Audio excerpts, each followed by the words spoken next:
poquito una extensión de estas reflexiones que venimos haciendo y lo sumamos entonces al diputado nacional por la Ciudad de Buenos Aires, Leandro Santoro. Hola Leandro, ¿cómo estás? ¿Qué tal, Roberto? Buen día. ¿Cuánta gente que había en ese acto que compartiste con Graciana? La verdad que sí, hermoso. Un montón de gente joven, gente de todos los puntos de la ciudad, con ganas de hacer política, Roberto, de plantear la agenda de futuro, de mirar para adelante. Así que creo que es el sentimiento mayoritario de las bases sociales del Frente de Todos.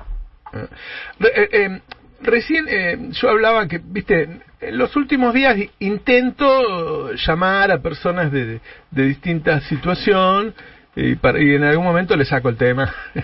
Bueno, ¿cómo estás con la guita, viste? Qué sé yo. Y claro, es muy difícil después hablar de un proyecto político, un proyecto económico cuando no te alcanza la guita. Y es muy difícil cuando tenés tanta gente en comedera. Entonces vos le decís, no, bueno, pero mira que ahora se viene esto, porque la inversión, por el litio, porque cuando terminemos el gasoducto y qué sé yo, y es difícil.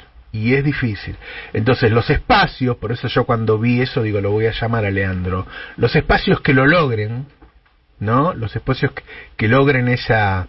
¿Cómo llenamos este segmento de carencias que uno piensa que en un tiempo va a aflojar? La pregunta es esa, ¿no? ¿Cómo llenamos de política este espacio de escasez, si querés? Eso es lo que te quería preguntar. Bueno, hay todo, primero, una definición que es que hay que escuchar más de lo que hablamos, ¿no? Porque la construcción política se hace de manera genuina si emerge de abajo hacia arriba. Si surge de la sociedad, la política, la dirigencia, eso me parece que empodera la democracia y permite que los discursos y los debates tengan que ver con la realidad. A veces creo que lo que vos estabas identificando recién es el efecto del microclima. Cuando la política se encierra demasiado en el microclima de la gente que tiene las cosas resueltas, bueno, aparece la ultraderecha y te caracteriza como casta y te genera una crisis de legitimidad.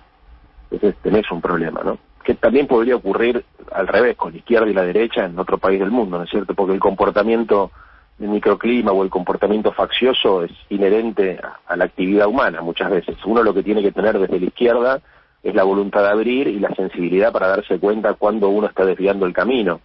Pero en general, digamos, la pelea de las izquierdas en el mundo fue contra los privilegios, contra las castas, ¿viste? Del pueblo contra la nobleza. O sea, es la historia de la humanidad lo que estás planteando vos, nada más que expresada hoy en un acontecimiento concreto, que es nuestra historia y nuestro proceso político en el medio de todos estos conflictos que vos bien describís todos los días. Entonces, escuchar es lo primero. Lo segundo me parece que es tratar de volver a las bases, a las fuentes en términos ideológicos y conceptuales. Nosotros tenemos una lectura de la construcción política muy clara, que es la articulación social, la construcción de mayorías populares a partir de, como diría Laclau, una construcción de una cadena de equivalencias, de demandas equivalentes, ¿no? ¿Y esto qué significa? Que los tacheros, las enfermeras, los docentes, los asalariados, los monotributistas, encuentran un espacio para tratar de identificar cuáles son los problemas comunes y asumirse como pueblo, asumirse como sujeto político, rompiendo un poco la idea de que la política la hacen solamente los profesionales. Pero esta construcción, la construcción popular, la construcción del pueblo, es clave para volver a poner los pies sobre la tierra. O sea, es escuchar, pero también es tratar de articular. Y por último es tener claro, en términos de la acción política, cuál es nuestra misión. Vos tenés siempre dos funciones, la de lucha y la de gobierno. Los que están en el gobierno tienen la responsabilidad de resolver problemas en el gobierno. Y los que no están en el gobierno, o porque estamos en el legislativo, o porque directamente no ocupamos lugares en las instituciones, tenemos una tarea clave, determinante, probablemente para mí la más importante, que es la de la construcción de la hegemonía, que es la discusión por los valores simbólicos, culturales, por los contenidos éticos de la sociedad.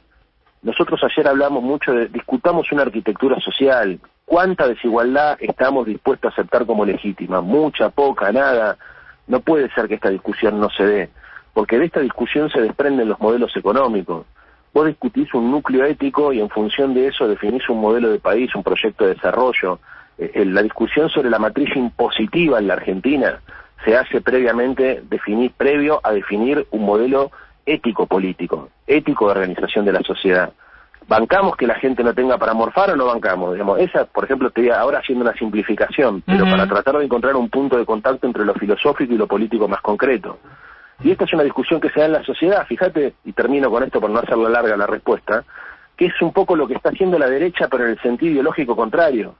Cuando milita la idea del hiperindividualismo, bueno, lo que está tratando de hacer es romper el lazo social. Entonces, si vos rompés el lazo social, legitimás el estado desertor, el estado que se retira, que cada uno se las arregle como pueda. Si nosotros representamos los valores de la comunidad, bueno, construir hegemonía significa reforzar la idea de que todos somos responsables del otro, aunque no lo conozcamos. Y esa es una discusión que se da necesariamente desde la política y que tiene que llegar al Estado y hacia todas las esferas de poder.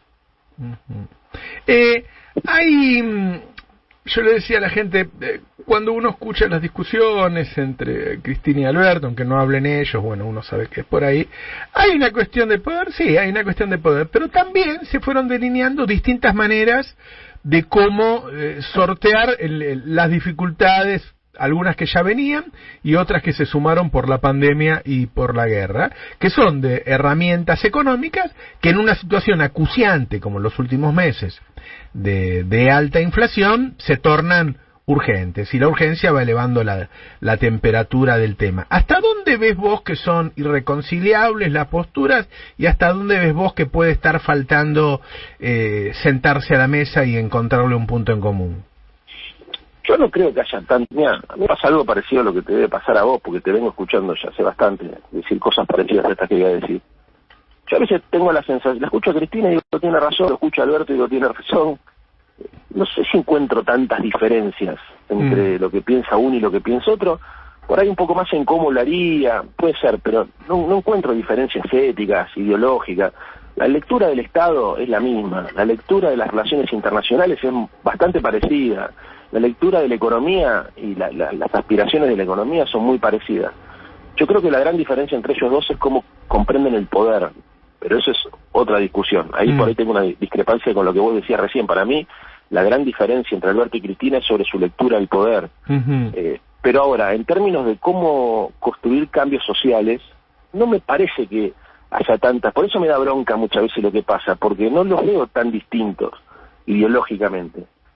Yo creo... A ver, metámonos en esa del poder.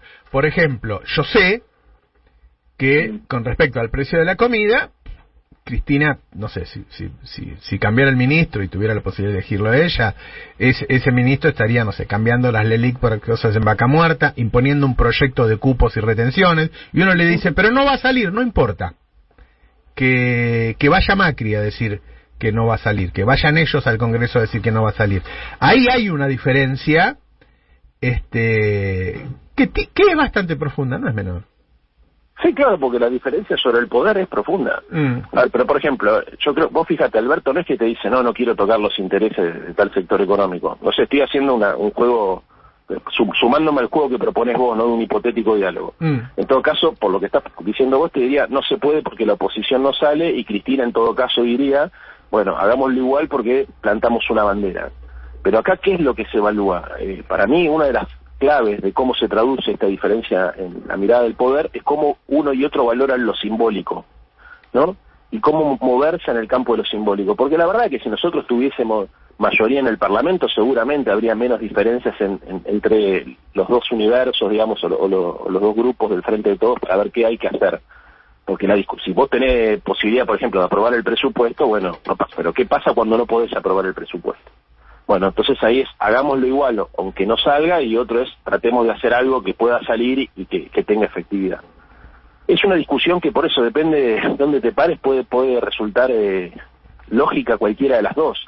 Ahora, la discusión es cómo se construye el poder político, la discusión es cómo se dialoga con la sociedad. Y yo creo que la única forma de resolver esto, ¿sabés cuál es? Porque lo estoy pensando hace semana.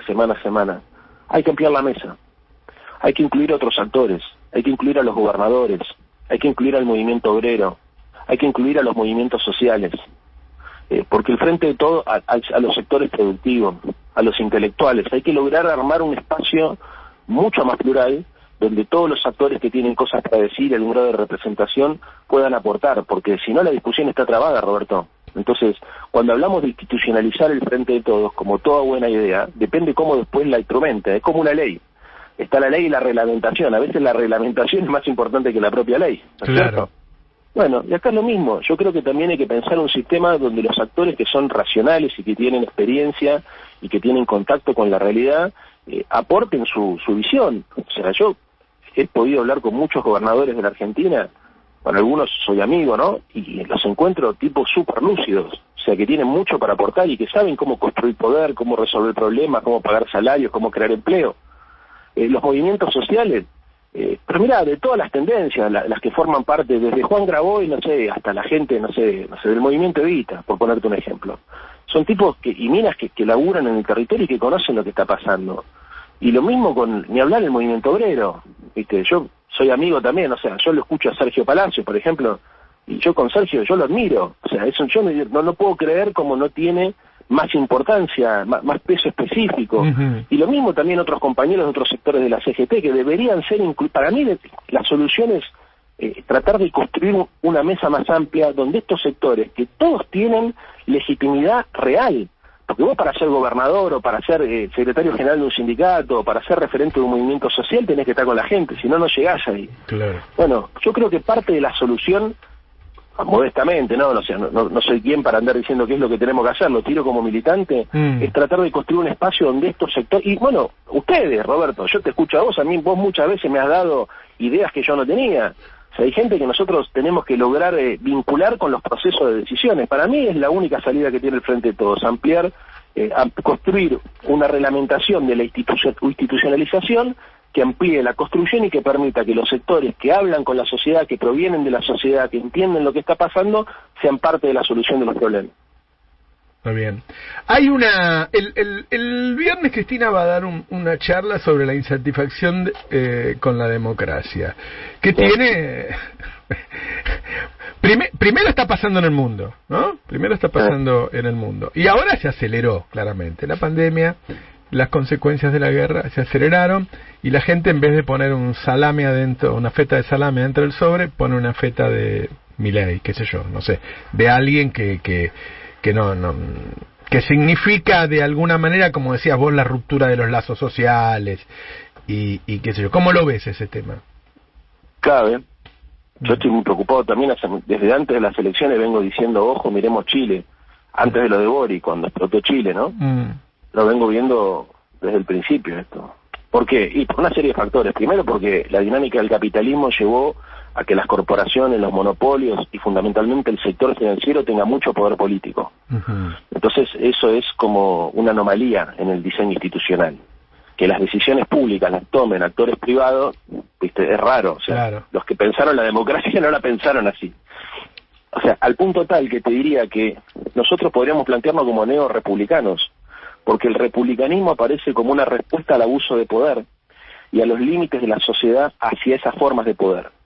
Lo que pasa es que cuando se pensó el republicanismo, el poder, ¿quién era? La nobleza, era el clero, era el ejército.